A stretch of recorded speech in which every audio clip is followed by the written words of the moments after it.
and welcome to Conducting Effective Training Sessions. By way of introduction, I'm Cheryl Spann. I have an undergraduate degree in marketing and a graduate degree in adult education. I've conducted training sessions and developed training and communication programs for Fortune 500 companies for nearly 30 years now. I am fascinated with the way adults learn and then take that knowledge and information and apply it to practical applications on the job and in their everyday life. And I'm here today to share some of that passion with you. Let's go ahead and get started and take a look at our learning objectives for today. First of all, at the end of this session, you'll be able to identify basic principles of adult learning and also to describe the effective application of adult learning principles. Let's level the playing field, and we're going to just take a look briefly at a definition of some of the words we're going to use today. The first word is an adult. Now, everyone knows what an adult is. It's a person who's grown or mature. Also, learning is knowledge that is acquired by systematic study. And finally, training, to make proficient by instruction and practice. Instruction and practice, keep those terms in mind as we go forward and actually look at the different strategies. We're going to, most of the principles today come from the book, Learning to Listen, Learning to Teach, The Power of Dialogue in Adult Education by Jane Vella. Let's go ahead and get started. Our adult learning principles. Vella describes dialogue, and she describes as of course, when we look at the word itself, dia means between, and logos means words. So in its simplest form, dialogue is the word between us. Now, as a concept in adult education, this is a principle that I like because it implies a relationship that's very personal and one that's also filled with respect for the learner. And we're going to take a look at some of those as we look at the strategies. The first strategy in adult education is a needs assessment. We want to listen to the adult learner. What do they feel they need to learn? And this is important because adults like to feel that they're very self-directed in their learning, and they also want to feel in control. Now, it's better to conduct a needs assessment prior to developing the training program. If you're not able to do that and you're presenting materials, then what you want to do is when the students introduce themselves as they go around, you want to ask them what are their objectives or what do they hope to achieve in the training session. This will accomplish two goals.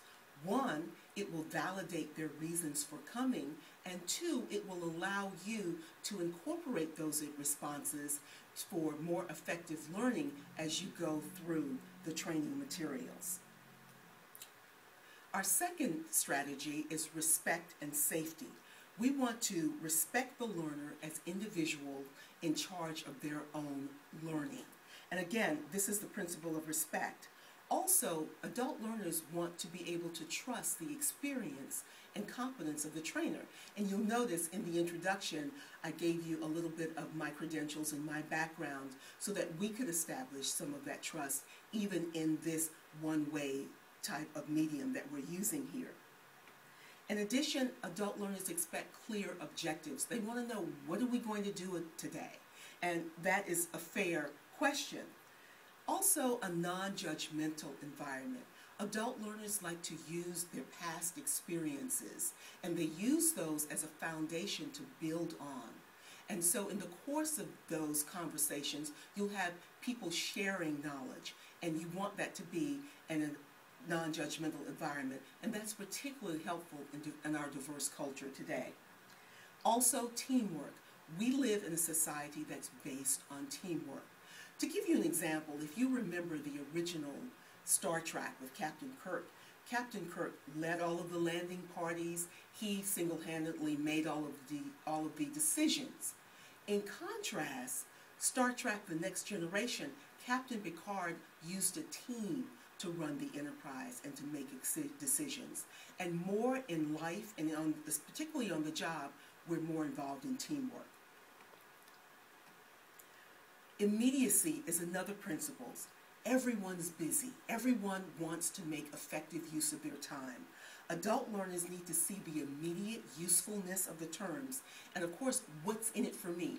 What can I do with this? How is this going to benefit me? And that's something you want to incorporate throughout the training session. Engagement. It makes the adult a partner in the learning process and that dialogue between us.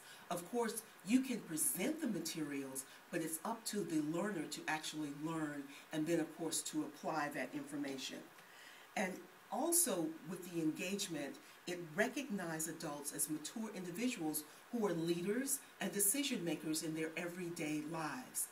In this scenario, with the dialogue between us, the instructor is not the only one who is imparting information.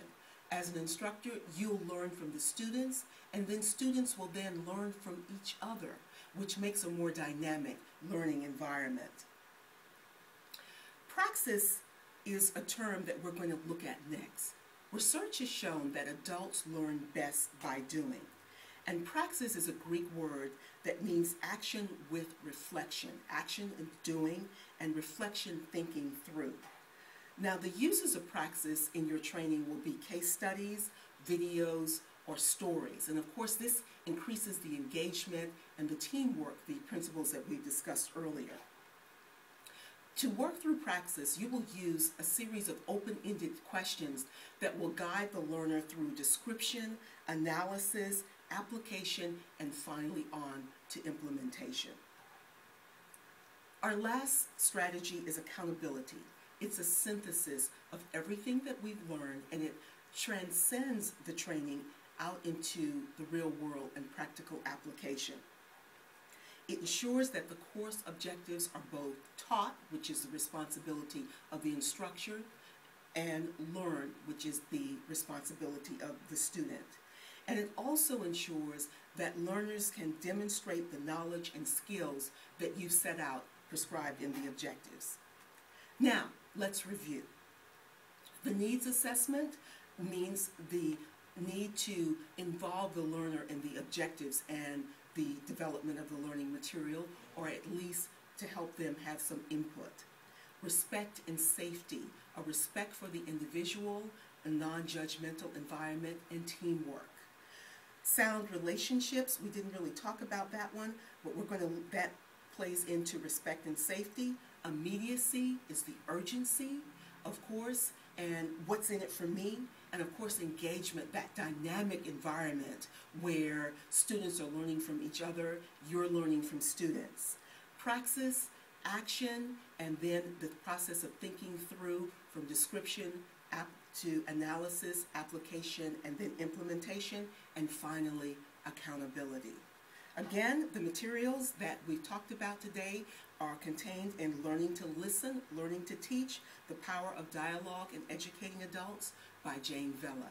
Thank you so much. This is the first in the series, and our next session we'll look at actually beginning your training sessions and some of the techniques for that. Thank you so much for joining, and I'll see you in our next session.